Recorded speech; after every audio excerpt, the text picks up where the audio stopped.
Sahabat-sahabat yang melakukan Allah, apakah benar setelah bermakrifat, setelah mengenal Allah, kita tidak perlu lagi sholat?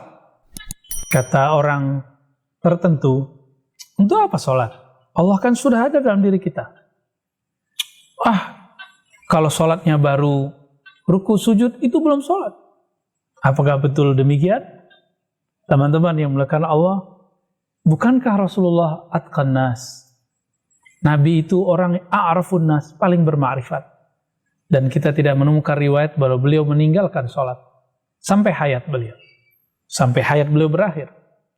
Maka apabila kita memperhatikan banyak ayat-ayat Al-Quran, kita dapat memahami bahwa di dalam Al-Quran surat Thaha ayat 14, coba lihat bahwa ma'rifat.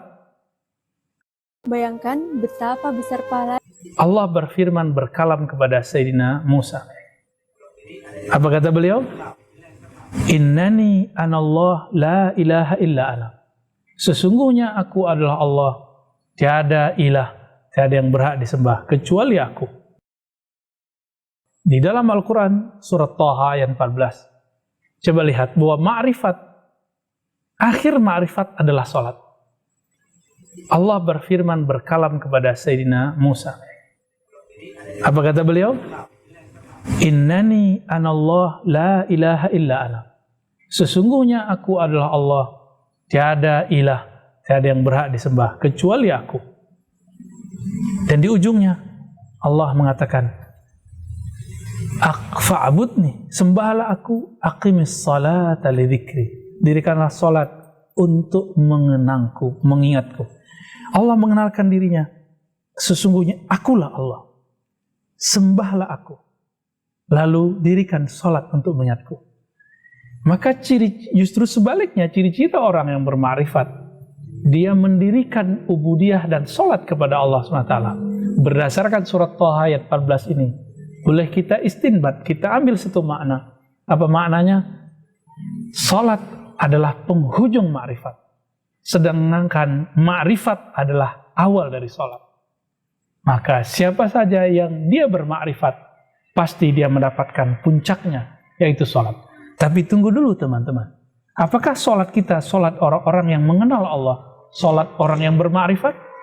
Jangan sombong dulu, jangan suuzon dulu dengan orang yang secara kasat mata menurut kita tidak sholat. Jangan sombong dulu dengan orang-orang yang menurut kita secara fisik tidak sholat.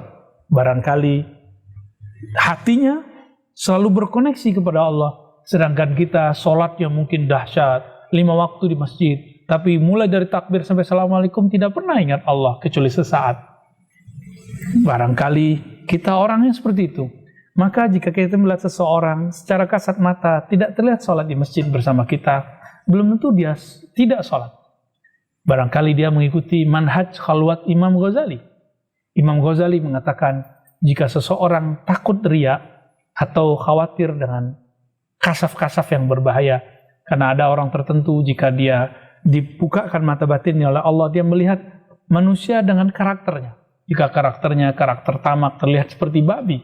Jika karakternya galak, bengis, maka terlihat seperti si guguk, anjing. Maka orang-orang ini diperkenankan oleh Imam Ghazali untuk sementara waktu sholat sendiri, bukan sholat berjamaah. Ini fikih Imam Ghazali yang tidak disepakati oleh Imam Ibnu Salah dan imam-imam yang lain.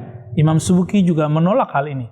Tapi saya memahami bahwa ini bukan masalah benar dan tidak benar. Ini adalah masalah perbedaan peralihan kondisi.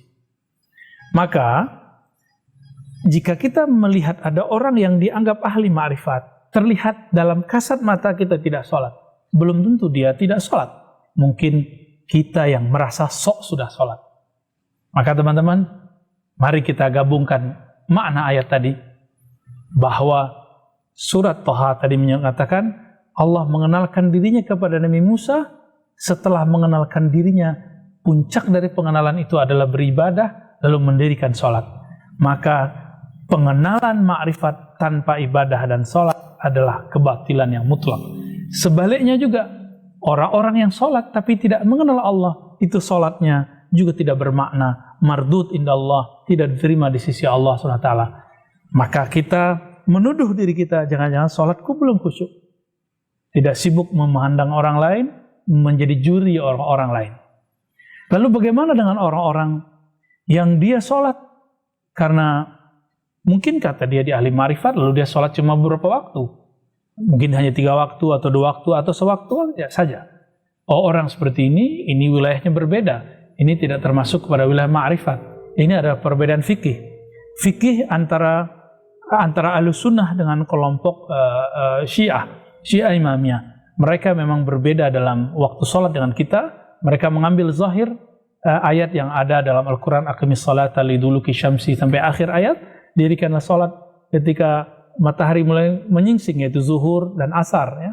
Kemudian ketika ghurub terbenam, dan Quranil fajar, yaitu kemudian terbit fajar.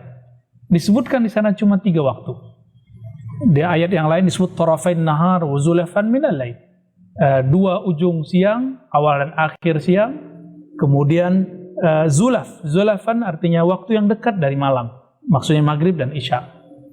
Ini menunjukkan bahwa ada penafsiran di luar sana yang menafsirkan bahwa sholat itu 3 waktu. Tapi dalam periwayatan ulama Ahlus Sunnah yang kita ikuti, Nabi SAW pernah melakukan 2 hal. Pertama, Nabi sholat di awal waktu. Maka beliau sholat terlihat 5 waktu pas. Zuhur, asar, maghrib, isya, subuh dengan waktu yang berjarak.